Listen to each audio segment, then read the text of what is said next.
Hi, I'm Beatrice. They told me I was too sensitive, that I made things bigger than they were. But when my sister locked me in our family car and turned the heat all the way up, then walked away like it was nothing, I begged. I screamed through the glass until my throat went raw. When my mom found me, she didn't rush to help. She looked me in the eye and said, "Stop being dramatic." It wasn't the first time they ignored my pain, but it was the first time the burn spoke louder than I ever could. So, I wonder how many times can a family rewrite the truth before someone decides to burn the script? And if you were that someone, what would you do? It was just another Thursday morning, but you wouldn't know it by the way my mother flitted around the kitchen like she was hosting a White House brunch. The eggs were overcooked, the toast burnt on one side, and the coffee was weak, but you'd think she was plating for Martha Stewart. "Callista's coming home this weekend," she sang like a church bell. "We should put fresh flowers in the hallway." I didn't even bother responding. I was elbows deep in dish soap, scrubbing last night's lasagna from a baking dish that Callista had insisted we just toss in the sink before she left. I glanced over at the clock above the microwave. 6:42 a.m. I hadn't even brushed my teeth yet. She said she might have an interview lined up with a PR firm in San Diego. Isn't that amazing? I bit the inside of my cheek.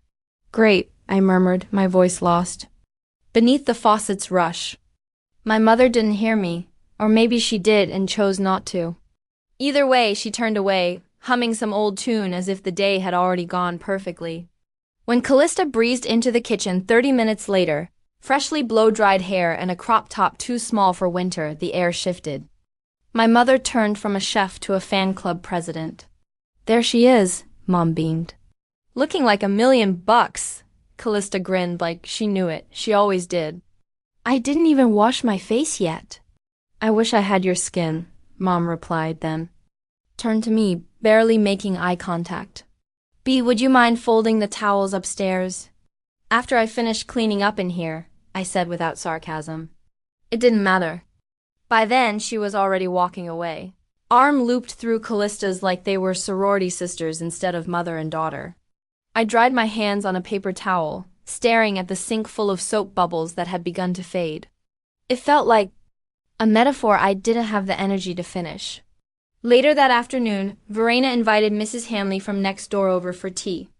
I sat at the kitchen counter pretending to scroll through my phone while they chattered about Callista's academic success, her future career, her perfect wardrobe, her even more perfect boyfriend.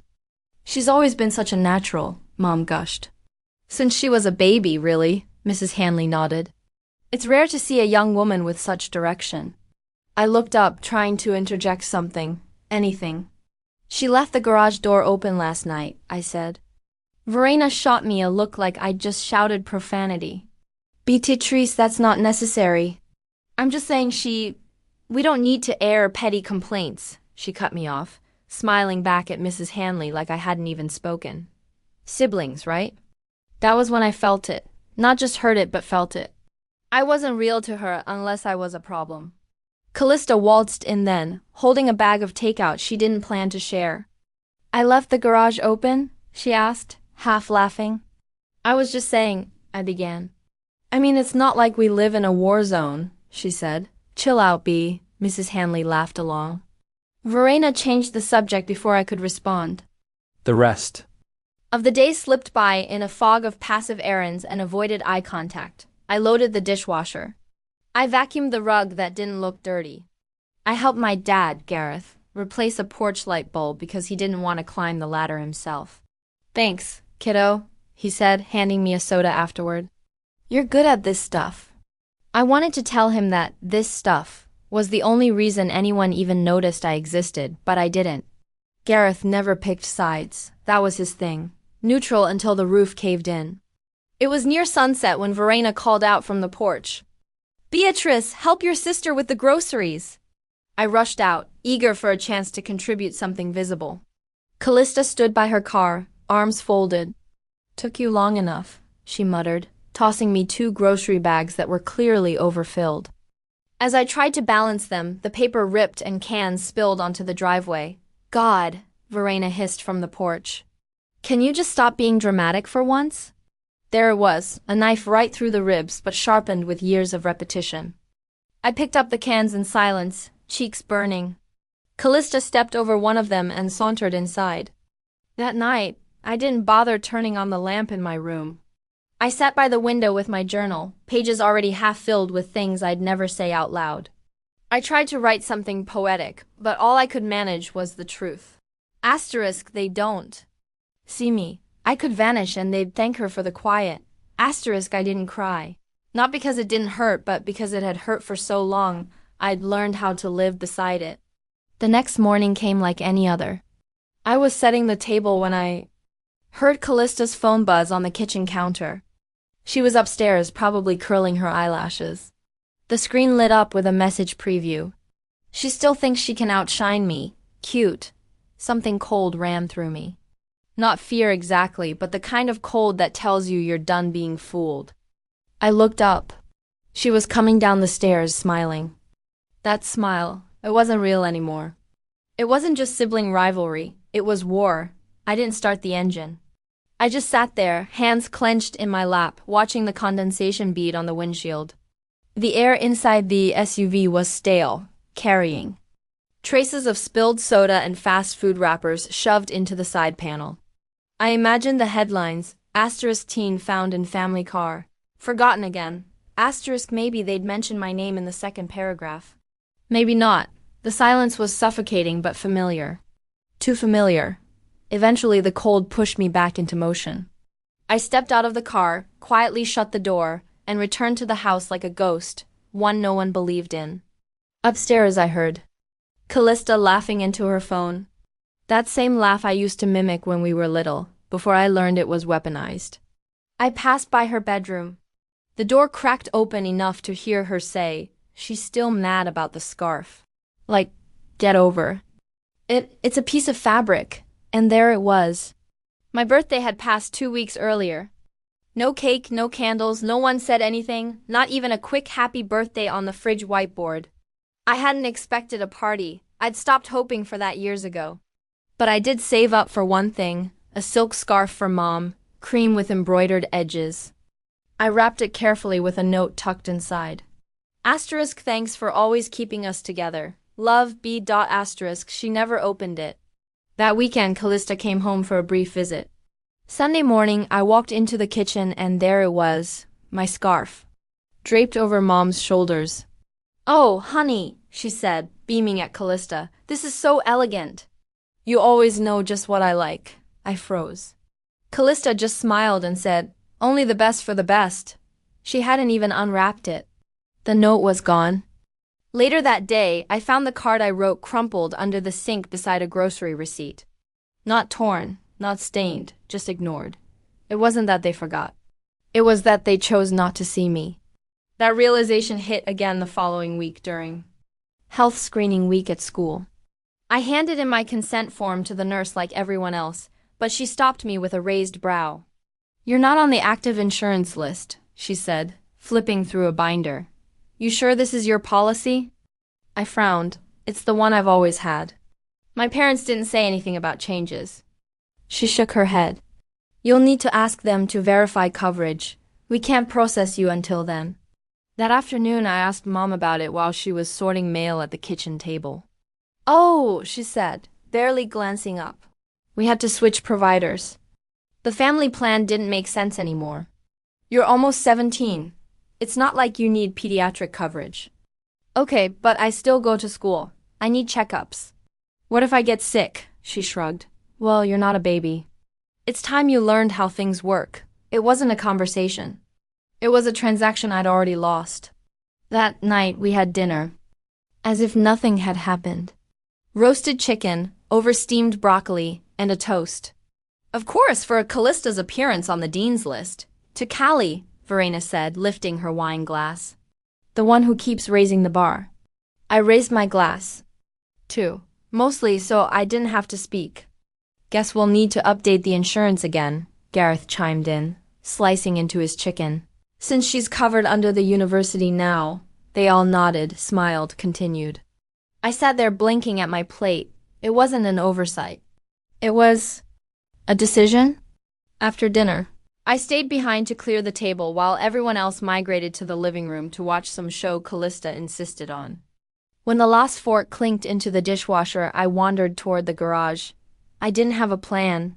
I just needed quiet. I slipped into the SUV again, shut the door gently behind me, and leaned back in the seat. The air inside was colder now, heavy with the day's residue. I watched my breath fog up the glass. And I thought, if I disappeared right here, right now, would anyone even notice before the engine cooled? Would they pause the show? Would they text me to grab more milk? Would they carry on like they always did, with Callista in the center, orbiting her light like we had no gravitational pull of our own?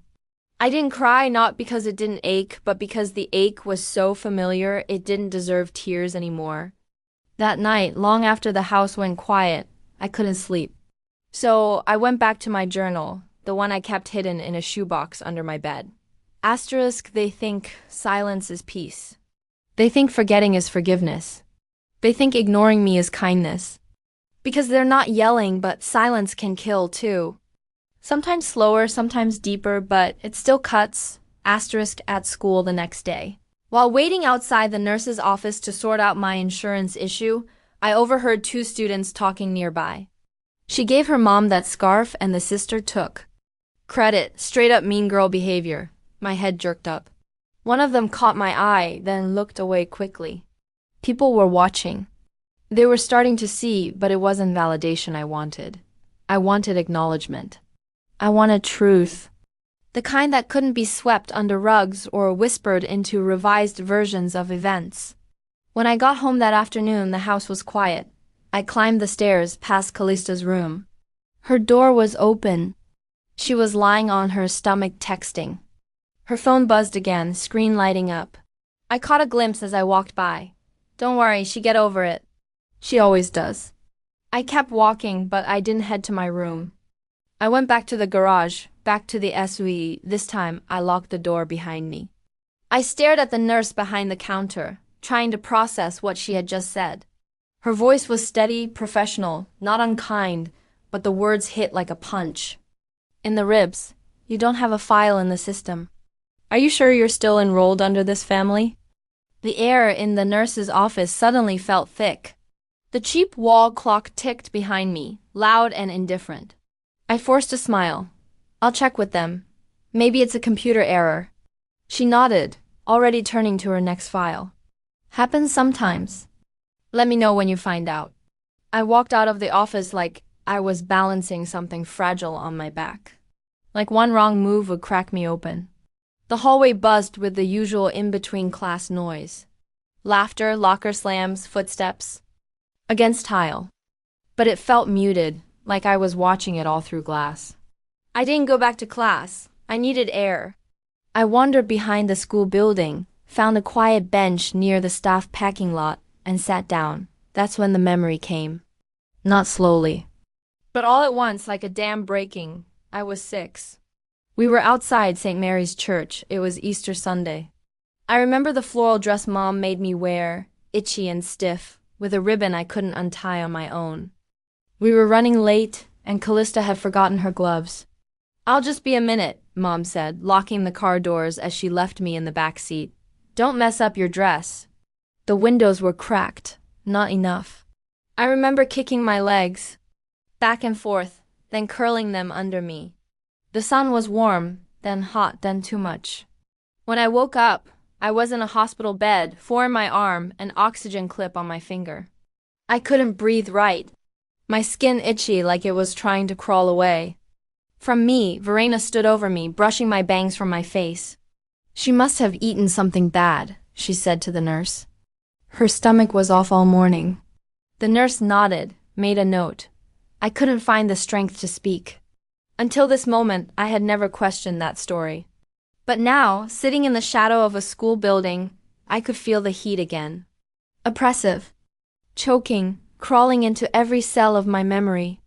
It wasn't food, it was heat again. They covered it up back then, too. I didn't realize I was shaking until someone called my name. Beatrice. It was Ava, a girl from my English class. She looked concerned. You okay? I nodded quickly. Yeah, just tired. She hesitated. Hey, wasn't your birthday a couple weeks ago? I blinked. Yeah. I heard something about the scarf, she said carefully. That your sister took credit for it. I mean, not to pry, but people noticed. I didn't know what to say. It felt strange, this tiny thread of validation. I don't get involved in family stuff, she added, defensive now. But Callista said you were always kind of dramatic. That word again. She told people I made things up. I said not to her, but maybe to the sky. Even when we were little. Ava shifted uncomfortably. I mean, yeah, I guess she's been saying that for a long time. There it was. The truth sat between us, heavier than her sympathy, colder than her hesitance. Callista didn't just take my things, she took my story. She built a reputation on top of mine. Hers shiny and polished, mine unstable and cracked. Later that afternoon, I went home and tried to focus on homework, but my mind kept drifting, digging deeper into the past like it was searching for buried landmines. I remembered the ice cream. I was 9. It was summer. We were at a friend's backyard barbecue. I had just gotten a scoop of mint chocolate chip, my favorite. I turned around too quickly, bumped into Callista, and the cone fell to the ground. She dropped it herself. Callista said instantly, loud enough for everyone to hear. She's always so clumsy. Verena didn't even look at me. Honestly, Beatrice, she sighed. That's why you always need attention. It was nothing then, a moment, a shrug. But now it didn't feel small. It felt like scaffolding. They built a reality around making me wrong. Every stumble, every tear, every attempt to explain myself had been another brick in the narrative. Asterisk Beatrice is the problem. Callista is the prize. Asterisk when Gareth came home from work that evening. I asked him directly, did I ever have heat stroke when I was little? He looked up from his phone. What? When I was 6, I continued. Easter. Outside the church. Did I get sick? He frowned, thoughtful. I think you had food poisoning or something, right? Your mom said you threw up in the car. I stared at him. I didn't. I passed out. I woke up in a hospital bed with M4. He shook his head slowly, as if trying to brush off the fog. You sure? That was a long time ago. Dad, why would I make that up? He looked away, uncomfortable. I'm not saying you're lying, it's just ... Well, your mother remembers it differently. There it was again. I wasn't lying. I just didn't have the right narrator. That night, I dreamed I was back in the car. Sunlight pouring through the windows. Sweat pooling under my knees, my voice breaking as I screamed for someone, anyone, to open the door. When I woke up, my pillow was damp, but my face was dry. I got up, showered, dressed, and when I got to school, I walked straight to the nurse's office. I need a copy of my vaccination file, I said. The clerk, a woman named Helen, with a thick pair of glasses and a kind smile, tapped at her keyboard, her brows pulled together. Honey, there's no record for you. Not under Beatrice Crawford. Are you sure you're still enrolled under this family? I didn't answer right away because in that moment I knew I hadn't been under this family in a long time. The words settled between us like a question made of bricks. Do you feel safe at home? Dr. Issa had asked it quietly, almost gently, as if she were afraid I might shatter just from the sound of it. I didn't answer her, not right away. My eyes dropped to the clipboard in her hands, and for a second I wanted to say yes. It would have been easier, cleaner, familiar. But lying had done nothing but bury me deeper, so I said, not really. She nodded once without surprise and wrote something down. That evening the silence in the house felt more deliberate than usual. Even the floorboards seemed to know better than to creak. I hovered in the hallway for a moment, watching my reflection in the hallway mirror. Same hair, same eyes, same. Nothing, expression that I had perfected over the years. Dinner was already on the table when I stepped into the kitchen. Verena stood by the stove, spooning mashed potatoes onto her plate like everything in the world was fine. Gareth was reading something on his phone, glasses low on his nose. Callista sat at the head of the table like always, phone tilted just enough to catch her best angle under the dining room light. I sat down, waited a moment, then said carefully, "Hey, I need to talk to you both." They didn't look up. "I found out at school that I'm not on the family insurance anymore." That got their attention barely. Verena glanced over. "What are you talking about?" "The school nurse couldn't find my records," I said. "I wasn't listed on any active policy." Verena's hand didn't stop moving. She reached for the salt shaker. "That's probably a system glitch. Don't overreact." "Overreact?" "Of course. I talked to the nurse twice. She said, 'I'm not covered.'" "Did you remove me?" Verena gave a small shrug. "Beatrice, we've had to adjust some things. You're almost grown. It's not like you get sick."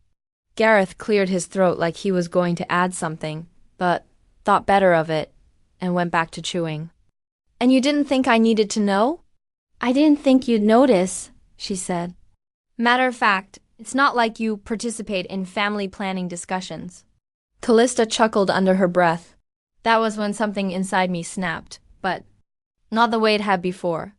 No tears, no raised voice, just a shift, a quiet folding inward, like packing up the last box in a house you know you'll never return to. 2 days passed. No apology, no explanation. Then came the mall trip. We were supposed to be shopping for school supplies. Callista was in charge, apparently. We argued near the checkout because she forgot to bring the list and refused to call Mom. On the way back to the car, she said, "You've got a bad attitude. You need to chill." I didn't even respond. She started the car, let the engine run, and the moment I buckled in, she stepped out. "I'll be back," she said. "Stay put." She cranked the heat before slamming the door shut. The lock clicked. I waited and waited. Minutes turned thick, unbreathable. I pounded on the window, yelled her name, my vision blurred. I tasted metal. I don't know how long I was in there before someone opened the door. It wasn't Callista, it was Verena. She looked irritated. "For God's sake, Beatrice," she snapped. "You weren't in there that long." I couldn't speak. My lips were cracked, sweat clinging to the edge of my hairline. "I told her to stay," Callista said from behind her, completely unfazed. "She said she needed to cool off, so I gave her space." Verena gave a tight smile like it was all a funny misunderstanding. They made it a joke again. At the clinic, my temperature was higher than normal. My arms were red, skin dry and itchy. The nurse applied a cooling pack. Then Dr. Issa walked in. Her eyes moved over me quickly, then settled on my face. "How long was she in the car?" Verena answered before I could open my mouth. "Maybe 5 minutes. She's been having these dramatic episodes lately." Dr. Issa didn't nod. "She didn't write right away." She just looked at Verena for a long second, then back at me. "Can I speak to Beatrice alone?" Verena hesitated. "I don't think that's necess. It's standard," Dr. Issa said firmly. "Just a few questions." Verena left with a forced smile. Callista followed, still scrolling her phone. When the door closed, Dr. Issa pulled up a chair and sat beside me. "Beatrice," she said gently, "how long were you in that car?" I swallowed. "I don't know, maybe half an hour, maybe more," she nodded. "That's consistent with what we're seeing. I need to file an incident report." "Okay, that doesn't mean anything is decided yet. It just means we're documenting." I nodded. She paused, then asked, "Do you feel safe at home?" And for the second time in less than a week, I heard that question again. Only this time, the answer came easier. "No." She nodded again, didn't write it down, but I could tell she'd remember every word. We finished the exam. I was cleared to leave. Outside the office, Verena stood tapping her heel against the floor like I'd made her late for something important. "No more dramatics, all right?" she said as if that could undo the last hour. On the drive home, no one spoke. The car was silent, except for the soft sound of Callista's gums snapping in rhythm. When we pulled into the driveway, I didn't wait. I got out and went straight to my room. I didn't cry. Not even when I looked at the red patches on my skin in the mirror. I just stared. They were there, visible, real, and maybe for once, undeniable. I left the clinic feeling both hollow and heavier. It's a strange thing when someone finally hears you, stranger still when they believe you. And yet, it doesn't bring relief right away. It only reminds you how long you've been screaming into a void. That evening, I didn't join them for dinner. I said I had homework, which wasn't a lie, but not the full truth either. I needed space. Not the kind they pretend to give you, but real space. The kind that lets you breathe without second-guessing every inhale. Around 9 p.m., while the dishwasher hummed and the nightly news played softly in the living room, I overheard Verena on the phone. Her voice was sharp, impatient. I think the clinic's blowing it out of proportion. It was barely 20 minutes. You know how Beatrice is always emotional. It took everything in me not to storm in and shout. It was 43 minutes. But I stayed quiet for now. The next morning, I was called to the school office during second period. The receptionist handed me the phone. It's Dr. Issa. She said, it's important. I took the receiver with slightly trembling hands. B, she said, calm but firm. I wanted to let you know we received the footage. The mall security office pulled the parking lot camera footage. Your sister left you in the car, heat on. 43 minutes. There it was. The truth printed in digital timestamps. I'm documenting it in the report, she added. And I've notified the school counselor. Just so you know you'll have support. I swallowed hard. Thank you. After school, instead of heading straight home, I walked to the library. I needed quiet, needed to think. Sitting at one of the corner tables, I pulled out my notebook, but instead of writing, I just stared at the page. Asterisk 43 minutes. Not 5, not 20, not a misunderstanding. Asterisk I walked home slower than usual. Dragging my feet over sidewalks I used to race down as a kid. The house was quiet when I stepped inside. Gareth's keys were on the table, his work boots by the door. He was home early. I found him in the den, half dozing in his recliner, the TV playing some nature documentary. He startled when I walked in. Hey, kiddo, he said, rubbing his eyes. Everything okay?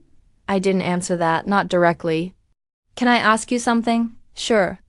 Do you have any of the old insurance papers or medical stuff from when I was little? He blinked, surprised. Why do you need those? I just want to check something. He hesitated.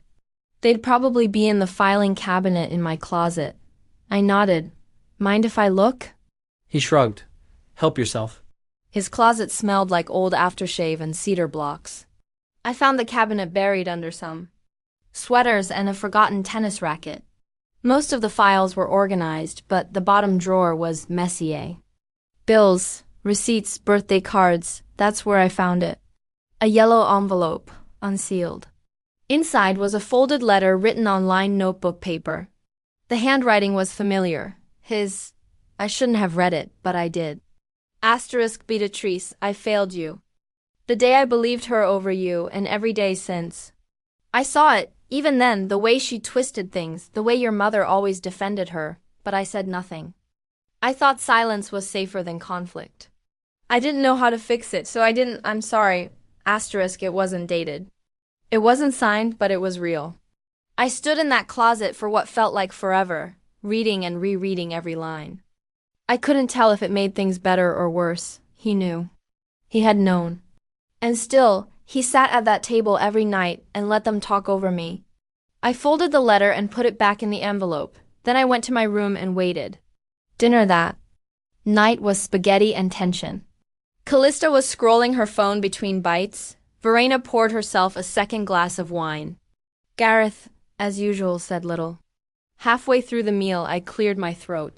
I have the footage. Verena looked up, eyes narrowing. What footage? The mall. The car? The 43 minutes. Silence. The doctor knows. And now the school does too, so you can't lie this one away. Verena set her wineglass down with more force than necessary. You went behind our backs and... No, I cut her off. You left me behind. And I proved it, Callista scoffed. Oh, please. You sound ridiculous. Go ahead, I said, staring straight at her. Tell everyone I'm making it up, but this time it won't work. She laughed low and smug. Who's going to believe a bitter little girl? I stood up calm, certain. Everyone. Because this time I won't. Be quiet. I didn't wait for their response. I walked out of the room, each step feeling lighter than the one before. Upstairs, I sat on the edge of my bed, letting the silence settle. A few minutes later, I heard the soft ding of a phone. Curiosity pulled me to the hallway. I peered down the stairs, careful not to be seen. Callista was on the couch, typing furiously. Her screen lit up with a message preview. She's making it public. We need to handle this before it spreads. Handle this like I was a scandal. A mess to be managed. I turned away. They thought this was the end. They had no idea it was just the beginning. By the time I walked upstairs. That night, the house was holding its breath. Dinner had ended in an uncomfortable hush, and no one spoke as I cleared my plate and disappeared down the hall. Behind the closed door of my bedroom, I sat on the edge of my bed, knees bouncing, fingers twitching like they were still holding the printouts I'd shown them, the evidence, the truth. They hadn't seen it coming, and I hadn't seen how good it would feel to say it out loud. But as satisfying as that moment had been, it didn't last long. The war started the next morning. Callista's first move was online. I found out before I even got to homeroom. My phone buzzed with a message from a girl in my history class. Is it true your family's turning on you? Confused, I opened Instagram. There she was. Callista, gorgeous, poised, sitting in front of our family fireplace like it was her personal stage. A soft filtered video with piano music underscoring her voice, carefully fragile. This has been so hard, she began, her eyes glassy.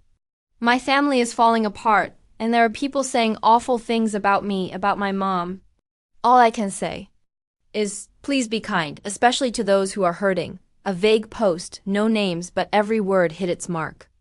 I watched as the comments poured in. You're so strong. Sending prayers, girl. People always try to tear down good women. Hashtag Protect Callista started trending in the local circle within the hour. By lunch, I was no longer invisible, but not in the way I'd hoped. People whispered when I passed. Some stared, a few avoided me completely. Guess she's going for attention again, I heard one girl mutter near the vending machine. At home, it only got worse. Verena had sent out a message in the family group chat that I wasn't even part of anymore. I saw a screenshot of it later, forwarded by someone I didn't expect. She's struggling with some emotional instability right now, Verena had written. We're trying our best to help her through it, but she's twisting things. Please keep us in your prayers. It took everything in me not to throw something across the room, but I didn't. I waited. I didn't have to wait long. That afternoon, I was called back into the clinic, not by appointment, but because Dr. Issa had something she wanted to show me. She closed the door to her office behind me and laid a sheet of paper on the desk. It was a screenshot, a message from Callista to one of her friends. Let the brat sweat a bit. She deserves to melt for once. I stared at it for a long time, not blinking, my stomach twisted. Not from surprise, but from the sheer cruelty of seeing it typed out without even a hint of shame. This was submitted anonymously, Dr. Issa said. It came from a student at your school. We're adding it to the report. I finally looked up. It's not just proof, it's motive. She gave me a small nod. Exactly. That night I couldn't sleep. I sat by the window, watching the street lamps flicker across the pavement, wondering how many people had bought into her performance. Callista had always been good at this, spinning stories, collecting pity. She knew how to cry without ruining her makeup, how to tilt her voice just enough to sound broken. And Verena, she was the backing choir, always harmonizing with Callista's solo, but they weren't the only ones who could speak. The next day, I got an unexpected visitor. I was walking out of school when I saw him leaning against his pickup truck at the edge of the lot. Eldon Fraser, our neighbor, retired sheriff's deputy, lived 2 doors down. I hadn't seen him in months. Beatrice, he called out. Got a minute? I nodded, walking toward him cautiously. He took off his cap, rubbing the brim like it was a nervous habit. I saw her, he said. Your sister. That day at the mall. I didn't speak. I saw her walk away, lock the car. I figured maybe she forgot something inside, or maybe she was coming back. But when I realized she didn't, he paused, swallowing hard. Your mom called me the next day, asked me not to say anything, said it'd tear the family apart. I clenched my jaw. So you stayed silent? He nodded. I did, and I regret it. But Not anymore. He handed me a folded paper, a statement, dated, signed. I looked him in the eye. Thank you. Back at school, I made copies, his statement, the text message, everything. Then I brought them to Dr. Isa, placing each sheet on her desk with deliberate care. They want a war of words, I said. I'll win it with receipts. That night, I braced myself for the next move, and it came. Callista posted another video, this one darker. She sat in a dim room, her voice hushed. I'm scared for my family, she whispered. She's twisting everything and now people are attacking. I don't know what's happening to her. Please just pray for us, the comments exploded. She needs help, poor girl. The media is brutal. Families shouldn't fight in public. It's shameful. I shut my phone off. There's a difference between silence and surrender, and I was done being quiet. The sidewalk outside the courthouse was swarmed with camera flashes and questions shouted too fast to answer. I kept my head up, my spine straight. I didn't slow down until I heard someone call out, "Do you regret it?" I stopped, turned halfway, and answered without hesitation. No, but I regret not speaking up sooner, and that was it. I didn't linger for applause or further questions. I walked straight to the car waiting at the curb, Dr. Isa's, and slipped into the passenger seat. She didn't say anything. She just started the engine and turned down the radio. We drove in silence for a few blocks. Then she said, "You were clear. Brave too." I didn't feel brave, I admitted, watching the city roll past the window. I just felt done. She nodded, then added, "That's when the strongest decisions are made." I didn't return to school that day. Instead, I spent the afternoon at the district office filing paperwork, officially petitioning for emancipation. I'd met the minimum legal requirements. With Dr. Isa's support, the statement from Eldon Fraser, and the evidence, it wasn't a hard case to make. It still felt surreal handing that paperwork to a clerk who didn't know me, whose name I'd forget by tomorrow, but whose signature on the form would change everything. By the time I got home, it was nearly dusk. The house looked the same. Suburban calm, windows glowing, lawn trimmed, but it felt different, like something had shifted underneath the surface. Something small but irreversible. Inside, Verena was sitting at the kitchen island, scrolling her tablet. She looked up and forced a smile that never reached her eyes. "I saw the clip," she said. I didn't answer. "You didn't have to say all that." "Not like that." I dropped my backpack near the stairs. "Would any other way have worked?" she sighed, pushing her glasses higher up her nose. "We could have handled this in-house. You didn't need to make us a spectacle." I turned slowly to face her. That's... "Your apology? Not for what happened, but because I didn't protect your image." She stood then, lips tight. Beatrice, families fight. Sisters get jealous, emotions get messy. But we're supposed to rise above it, not drag it out for strangers. "It wasn't a fight," I snapped. "It was abuse. And you knew. You always knew." The silence that followed was louder than anything we'd said. Across the room, Callista emerged from the hallway, hair tied back, face scrubbed bare for once. "She didn't raise you to ruin us," she said quietly.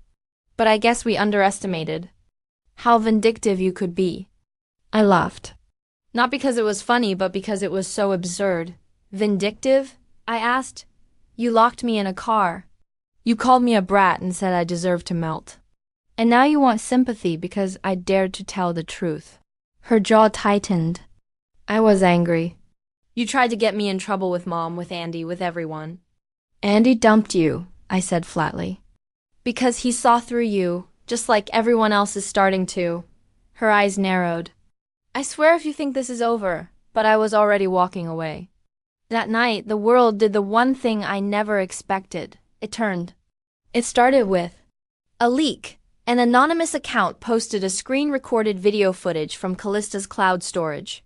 Somehow, someone had gotten access to a saved clip she never intended to share.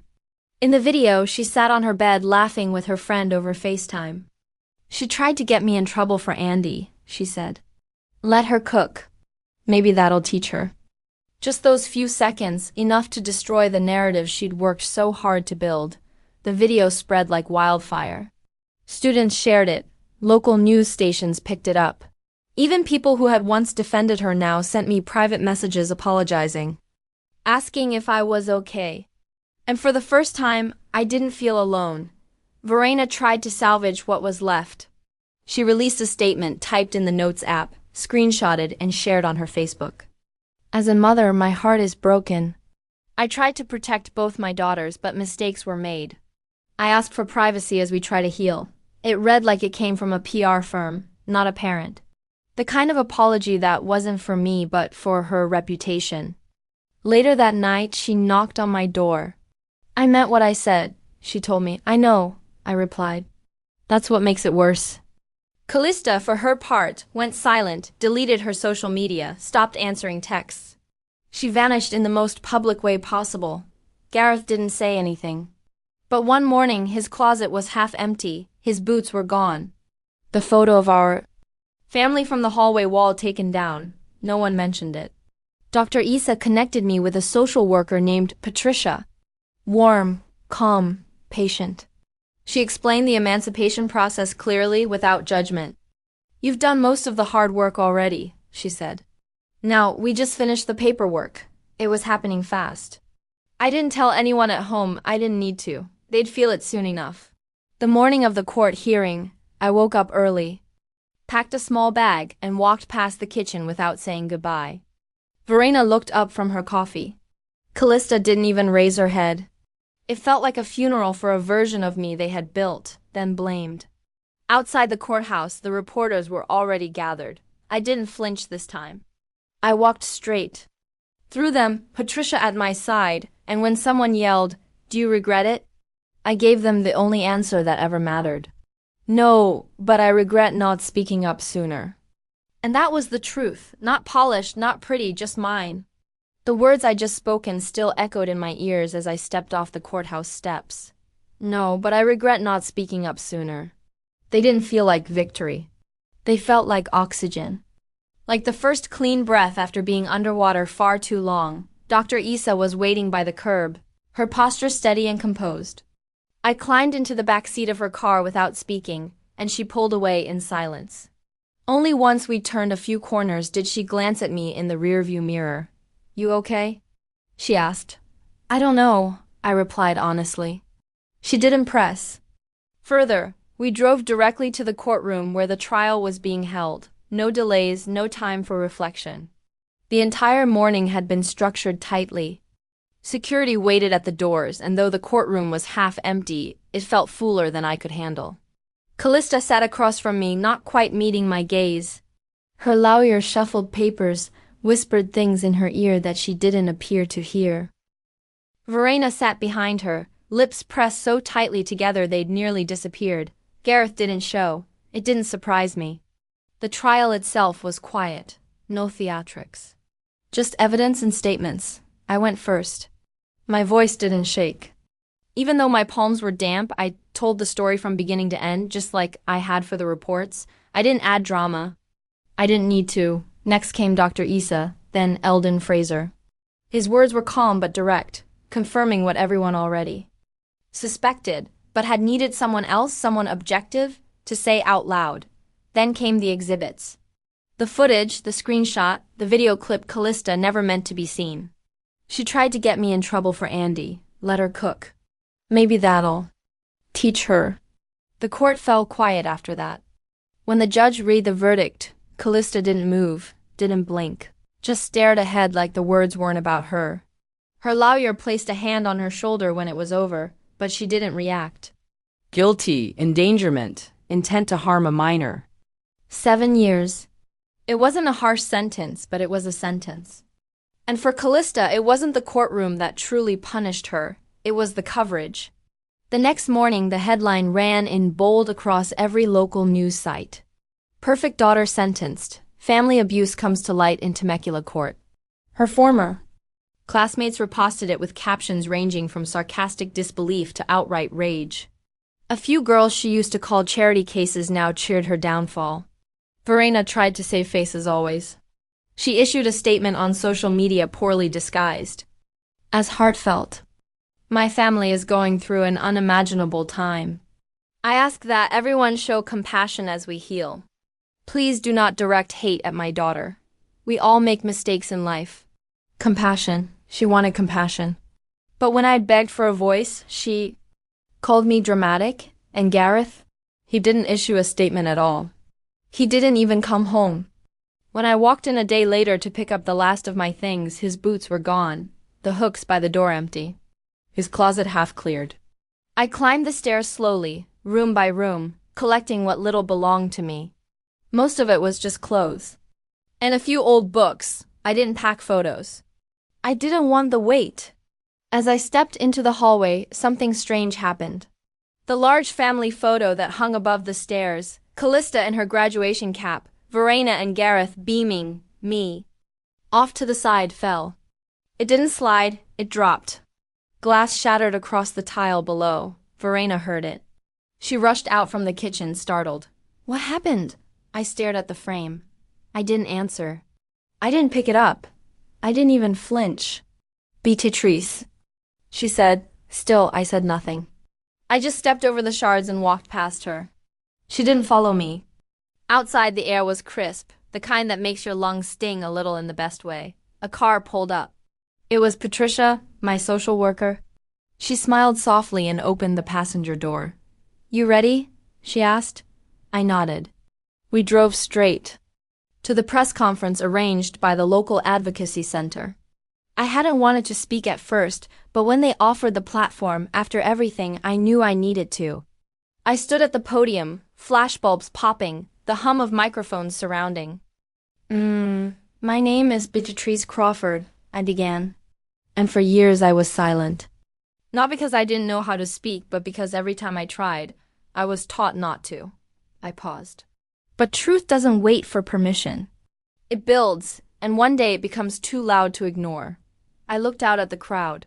Some nodded, some teared up, some just listened. Truth can't be dressed up. It's ugly, but it's free, and it's mine. I stepped away from the mic, not waiting for questions. Later that afternoon, I boarded the bus out of town. One way, no return. I had a scholarship waiting at a small community college 2 towns over. It wasn't glamorous, but it was mine. I chose a window seat near the back. At the next stop, a woman in her 60s sat beside me. Neat blazer, warm eyes. She studied me for a moment, then asked gently, You're the girl from the story, aren't you? I looked at the woman beside me on the bus. She had kind eyes, the kind that weren't prying, just curious. Her question hung in the air between us. You're the girl from the story, aren't you?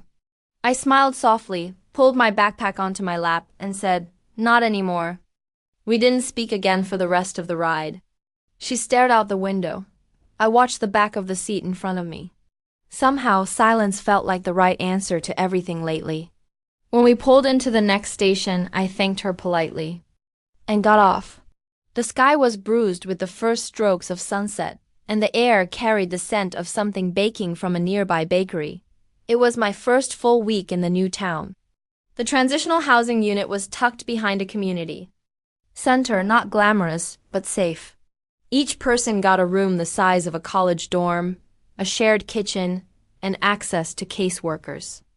Mine, Tanya, had been kind. Not too chipper, not cold, just steady, the kind of steady I hadn't had in years. I dropped my bag onto the twin bed and went straight to the desk. There was one form I hadn't signed yet, not because I didn't want to, but because I needed to make sure, the legal name change. It was printed clearly at the top, petition to change name for legal adult use. In the blank, I had written Beatrice Aya. I stared at it, the pen hovering. Then with one fluid motion, I signed Beatrice Issa. Not Crawford. Not a name tied to screams behind locked doors and forced silence. Issa, like Dr. Issa, the first adult who looked me in the eye and believed me without making me prove it first. The next day, I started my volunteer training at the youth shelter. It wasn't glamorous either. Mostly filing intake notes, shadowing counseling sessions, helping organize food pantries. But it felt real, more real than anything I'd done before. One afternoon, a girl named May sat across from me, arms crossed, jaw clenched. She'd just run away from a foster home. I offered her a juice box, which she didn't take. They say I'm the problem, she said. Everywhere I go. I didn't offer a platitude. I didn't tell her it would get better. I just said, that's what they told me to. Her eyes flicked up. She didn't smile, but she didn't look away either. 2 weeks later, I enrolled in a certificate course for trauma-informed care. Classes were in the evenings, so I started working part-time at a local bookstore in the mornings, alphabetizing titles, listening to people argue about fiction versus non-fiction. It was simple, quiet, mine. I spent nights journaling. And one night, without fully intending to, I wrote something longer. Something more cohesive. A story, really, about a girl behind glass.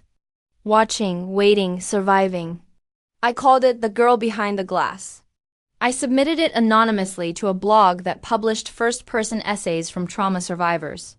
It went viral within 4 days. Teachers reached out. Parents, social workers. People I didn't know messaged the site to say they'd read it to their kids. Others asked to share it in classrooms. I watched the view count grow and grow until the numbers blurred together. And then someone figured it out. They didn't post my name publicly, but they messaged me. I know this is you. Thank you. I needed this more than I can explain. And for once, I didn't panic at being seen. A few months later, a letter arrived at the shelter. No return address. The handwriting was sharp, familiar. It was from Callista. Only 3 lines. Asterisk, you took everything. But maybe I never had it to begin with. Mom made sure of that. Asterisk, there was no apology, just pain. But it was honest, and somehow that mattered more. It didn't excuse anything, but it made the picture more complete. For the first time, I didn't see her as the monster in my story. She was a storm I had to survive, yes, but someone had handed her the thunder first. Someone who praised her when she lied and ignored her when she needed help. I didn't write back. Not because I was angry, but because I didn't need to. That weekend, I walked to the ocean. The beach wasn't busy, just a few families, a couple with a kite. I stepped out of my shoes and let my feet sink into the sand. The breeze stung faintly against my arms, still scarred from the heat that day. The skin was tougher now, sensitive to temperature shifts, but stronger than it had ever been. I closed my eyes, letting the wind push through my hair.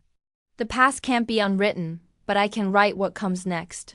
That night, back in my room, I opened my journal and wrote the final entry. Truth nearly killed me, but it's also the only thing that ever set me free. Then I closed the cover. No flourish, no drama, just the quiet certainty that this chapter, this life was finally mine to tell. Years later, the faint scars on my arms were just that faint. They were no longer the focal point of my identity, nor the constant echo of a past trauma. Instead, they were a quiet reminder of what I had survived, a testament to the strength I found when I finally spoke. My life in the new town had blossomed. The community college scholarship wasn't just a means to an end. It was a stepping stone. I gravitated towards sociology and psychology, driven by a deep need to understand human behavior and, more importantly, to help those who felt unseen. My work at the youth shelter expanded. May, the girl who wouldn't take a juice box eventually, became a regular at our weekly art therapy sessions. We didn't talk much about our pasts, but there was an unspoken understanding between us, a shared recognition of what it meant to be labeled the problem. Patricia and Dr. Issa remained pillars in my life. Patricia became a mentor, guiding me through the complexities of social work, eventually writing a glowing recommendation for my university applications. Dr. Issa, with her quiet strength, checked in periodically, her presence a steady anchor. I realized then that finding people who truly see you isn't about being loud. It's about being honest and allowing others the space to reciprocate.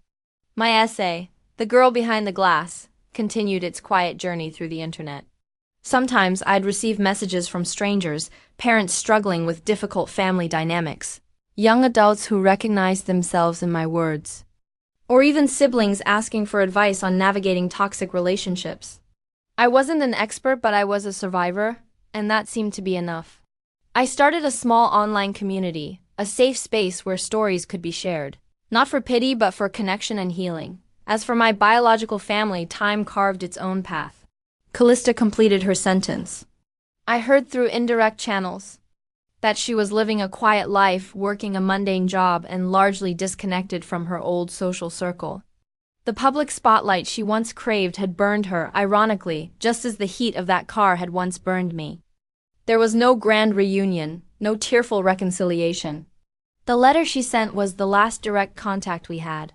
I hoped for her sake she found some peace. Verena occasionally sent me emails, long, rambling messages filled with updates on family, acquaintances, superficial pleasantries, and vague hopes for things to get back to normal. I never replied.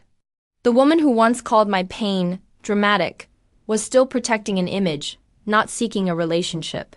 Gareth, my father, simply vanished. His absence was, in a way, his loudest statement. It confirmed the truth he'd confessed in that unsigned letter. He chose neutrality, and in doing so, chose to disappear from my life. It hurt, but it didn't surprise me. His silence had always been deafening. My life wasn't a fairy tale. Healing wasn't a straight line, and some days the old ache resurfaced like a phantom limb. But on those days I had tools, strategies, and a network of support that had replaced the void. I pursued a master's degree in counseling, specializing in childhood trauma. My passion wasn't just a career. It was a calling born from the very experiences that once threatened to silence me forever. One crisp autumn morning, I stood before a room full of aspiring social workers leading a seminar on advocacy for marginalized youth. My voice was steady, my posture confident. I spoke not just from textbooks but from experience, sharing the raw, unvarnished truth of a girl who had to burn her script to write her own story. Looking out at their attentive faces, I knew I was exactly where I was meant to be. My name was Beatrice Issa, and my story finally was truly mine. It was a story of survival, yes, but more profoundly, a story of reclamation and fierce, quiet hope. The end was simply a new beginning, a testament to the fact that freedom, once found, could never truly be extinguished.